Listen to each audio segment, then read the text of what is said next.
வணக்கம் நேர்களே, உங்களை எல்லாரையும் இந்த புது சேனல் மூலமாக சந்திக்கிறதுல பெருமகிழ்ச்சி அடைகிறேன். இன்னைக்கு நாம பார்க்கக்கூடிய சிறப்பு பதிவு செவ்வாய் பயிற்சி. செவ்வாய் பகவான் தனுர் ராசியிலிருந்து காலபுருஷனுக்கு 9ஆம் இடமான அந்த தனுர் ராசியில இருக்கக்கூடிய அந்த செவ்வாய் பகவான் வருகின்ற இந்த 16ஆம் தேதி ஜனவரி மாதம் 16ஆம் தேதி மகர ராசிக்கு பயிற்சி ஆகிறார். இந்த செவ்வாயினுடைய பயிற்சி ஏன் நம்ம ஸ்பெஷலா எடுத்து போடுறோம் அப்படின்னா, உச்சம் பெற போறார். இந்த மகர ராசியில செவ்வாய் பகவான் உச்சம் பெறதுனால இந்த காலகட்டம் கிட்டத்தட்ட 45 நாட்களுக்கு இந்த செவ்வாயினுடைய பெயர்ச்சி நடக்கும். எப்போதுமே இந்த 45 நாட்கள் ஒரு சிறப்பு வாய்ந்த ஒரு நாட்களாக தான் இருக்கும். 16ஆம் தேதி ஜனவரி மாதத்துல இருந்து 23ஆம் தேதி பிப்ரவரி வரைக்கும் இருக்கக்கூடிய காலகட்டங்கள் ஒவ்வொரு ராசி என்பவர்களுக்கும் என்ன மாதிரியான ஒரு மாற்றத்தை கொடுக்க போகுது அப்படின்றத நம்ம இந்த பதிவுல தெளிவா பார்க்கலாம். இந்த செவ்வாயினுடைய பெயர்ச்சியினால அவருடைய பார்வை, செவ்வாயின்றதே பாத்தீங்கன்னா பூமிகாரகன், அடுத்து கலத்திரக்காரகன் இப்படின்னு சொல்லக்கூடிய இந்த ஜோதிட ரீதியாக இருக்கக்கூடிய இந்த கோச்சார செவ்வாயினுடைய தன்மையாகப்பட்டது, அதாவது அவருடைய பார்வையாகப்பட்டது 4ஆம் பார்வை, 7ஆம் பார்வை, 8ஆம் பார்வை. அவர் மகர ராசியிலிருந்து 4ஆம் பார்வையாக மேஷ ராசியையும், அடுத்து 7ஆம் பார்வையாக அந்த கடக ராசியையும், 8ஆம் பார்வையாக அந்த சிம்ம ராசியையும் பார்க்கிறார். இதனால இந்த பார்வையின் மூலமாக என்னென்ன ஒரு நன்மைகள், அடுத்து என்னென்ன மாதிரியாக இடத்துல நீங்க கவனமாக இருக்கணும் அப்படின்றதுதான் இந்த சேனல்ல நம்ம இப்ப பார்க்க போறோம். இந்த சேனல்ல முதன்முறையா பாக்குறீங்க அப்படின்னா சப்ஸ்கிரைப் பண்ணிக்கோங்க, பெல் பட்டன்ல ஆல் ஆப்ஷன் சூஸ் பண்ணிக்கோங்க.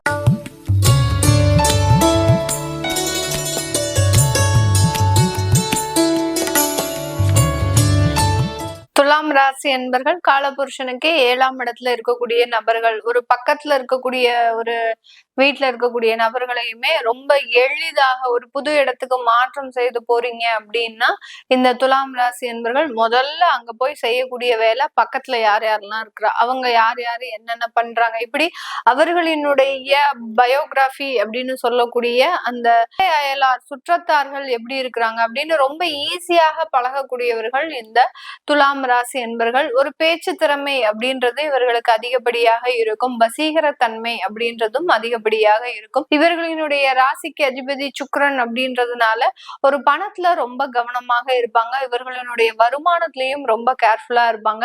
ஆனா அந்த பணத்தினாலையும் அந்த கடன்னாலையும் தான் அதிகப்படியாக அவமானப்படக்கூடிய நபர்களும் இந்த துலாம் ராசி என்பர்கள் தான். அந்த உறவுக்காரர்கள் கிட்ட அவர்களை நம்பி வாங்கியிருப்பாங்க கடன், ஏதோ நம்மளால திரும்ப கொடுத்துட முடியும் அப்படின்ற ஒரு அமைப்புல வாங்கியிருப்பாங்க. அவர்கள் கொடுத்த நேரமா இவர்கள் வாங்கின நேரமான்றது தெரியாது. எப்போ கடன் வாங்கினாங்களோ அதுல இருந்தே இவர்களுக்கும் பிசினஸ் டல்லா இருக்கும். அவர்கள் இவர்களை ஏளனமாக பார்க்கக்கூடிய ஒரு தருணம், ரொம்ப எல்லாரிடத்திலையும் அதாவது பொது இடத்துல வச்சு அவமானப்படுத்தக்கூடிய ஒரு தருணம், இது எல்லாத்தையுமே அனுபவித்தவர்கள் இந்த துலாம் ராசி அன்பர்கள்.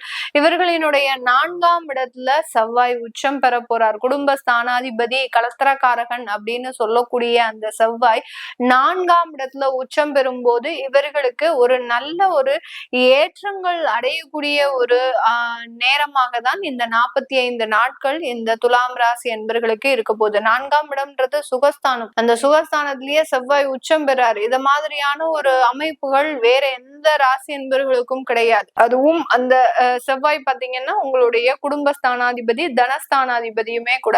அதனால வாங்கிய கடன் எல்லாத்தையும் திரும்ப செலுத்துவதற்குண்டான ஒரு நேரம், நல்ல ஒரு தடையில்லாமல் வருமானம் வரக்கூடிய ஒரு தருணம். தொழில் செய்யறவங்களுக்கு எல்லாம் இந்த துலாம் ராசி என்பவர்களுக்கு கடந்த ஒரு 1.5 வருடங்களாக தொழில இருந்து மிகப்பெரிய அளவுக்கு உங்களுக்கு வருமானம் அப்படின்றது வந்திருக்காது. அந்த கடைக்கு வாடகை கொடுக்கறது, அந்த இடத்துல இருக்கக்கூடிய மெயின்டெனன்ஸ் பண்றது, அடுத்த சம்பள வேலையாளர்களுக்கு சம்பளம் கொடுக்கறது, இந்த மாதிரியான செலவுகளுக்கு தான் அந்த வருமானம் வந்துட்டு இருக்குமே ஒழிய அதுக்கு கூட கொடுக்கறதுக்கு வருமானம் வந்திருக்காது. ஏதாவது முன்ன பின்ன கடனை வாங்கி அதெல்லாம் செய்யறதுக்குண்டான ஒரு தருணம். எப்பண்டா நம்மளுடைய தொழில் வளர்ச்சி பெறும் அப்படின்னு காத்துட்டு இருந்த இந்த துலாம் ராசி என்பர்களுக்கு இந்த 45 நாட்கள்ல அந்த தொழில் மூலமாக நல்ல ஒரு வளர்ச்சியையும் வருமானத்தையும் பெறக்கூடிய ஒரு தருணமாக தான் இருக்க போது.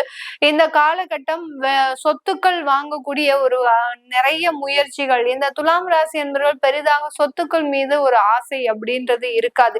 இருக்கக்கூடிய இடத்துல நம்ம அதிகப்படியாக அப்படியே போய்கிட்டே இருக்கணும் அப்படின்ற மாதிரியாக நினைக்கக்கூடியவர்கள். நான் முதல்லயே சொன்ன மாதிரி நிறைய ஒரு வீடுகளை மாற்றம் செய்து கொண்டே இருப்பவர்கள் நம்ம துலாம் ராசி என்பர்கள். ஒரு இடத்துல நிலையாக இல்லாமல் எங்கெங்கெல்லாம் இவர்களுக்கு உங்களுக்கு வாய்ப்புகள் வருதோ அதை நோக்கி பயணிக்கக்கூடியவர்கள் இந்த துலாம் ராசி என்பர்கள்.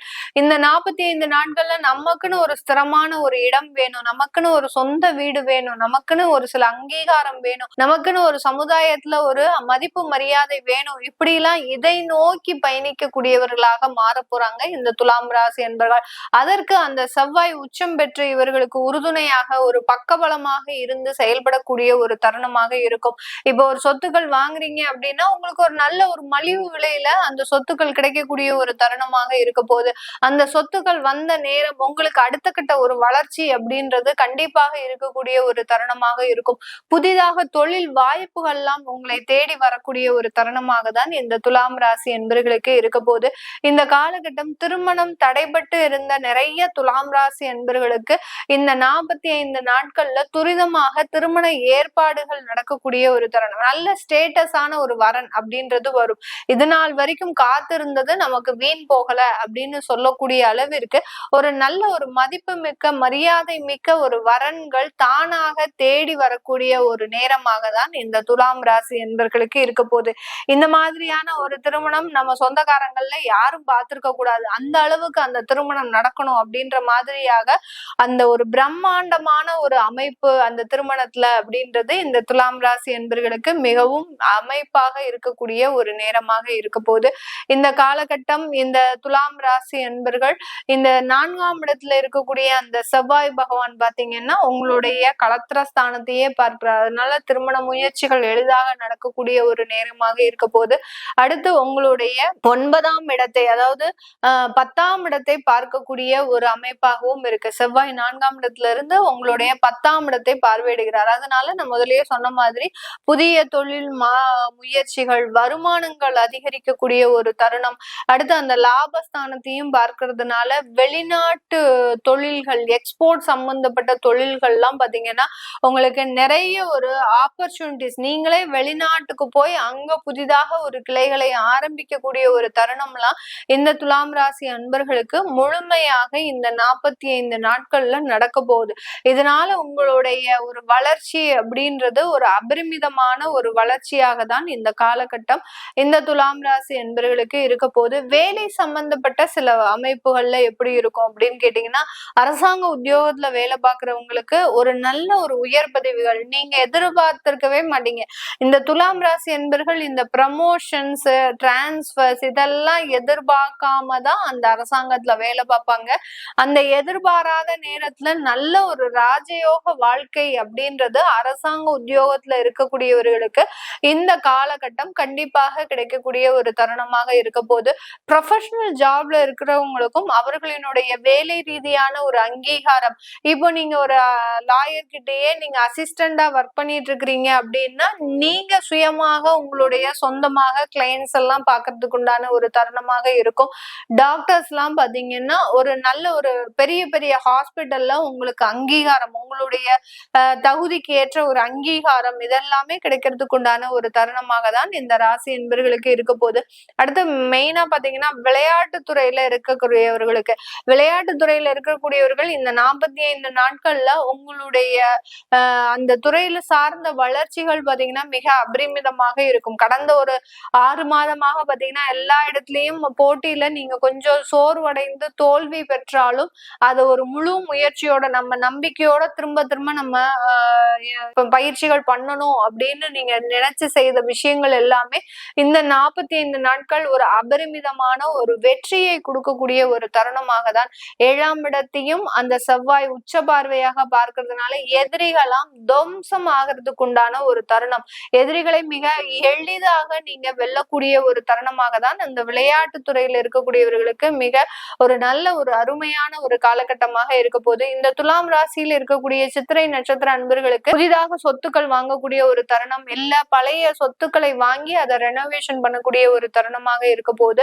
அடுத்து சுவாதி நட்சத்திர அன்பர்களுக்கு இந்த காலகட்டம் வெளியூர் வெளிநாட்டுல நல்ல ஒரு நல்ல விசா சம்பந்தப்பட்ட பிரச்சனையும் அங்க உறவுகள் சார்ந்த பிரச்சனைகள் எல்லாமே தீரக்கூடிய ஒரு நேரமாக தான் இந்த சுவாதி நட்சத்திர அன்பர்களுக்கு இருக்கும். அடுத்து விசாகம் நட்சத்திர அன்பர்களுக்கு இந்த காலகட்டம் நல்ல ஒரு தொழில் வாய்ப்புகளும், மேல் ஏற்கனவே இருக்கக்கூடிய ஒரு தொழில்ல புதிதாக மூலதனங்கள், முதலீடுகள், அடுத்து புதிய தொழில் தொழில் வாய்ப்புகள் இதெல்லாமே கிடைக்கக்கூடிய ஒரு தருணமாக தான் இருக்க போகுது. இது எல்லாமே நம்ம கோச்சார நிலவரப்படி பலன்களை கணிச்சு சொல்லியிருக்கிறோம். உங்களுடைய சுய ஜாதக பலன்களை பார்க்கணும் விருப்பப்படுறவங்க கீழே இருக்கிற நம்பருக்கு வாட்ஸ்அப்ல அப்பாயின்மெண்ட் வாங்கிக்கிட்டு நீங்க கன்சல்ட் பண்ணிக்கலாம். உங்களிடமிருந்து விடைபெறுவது உங்கள் ஆஸ்ட்ரோ பூர்ணா. நன்றி, வணக்கம்.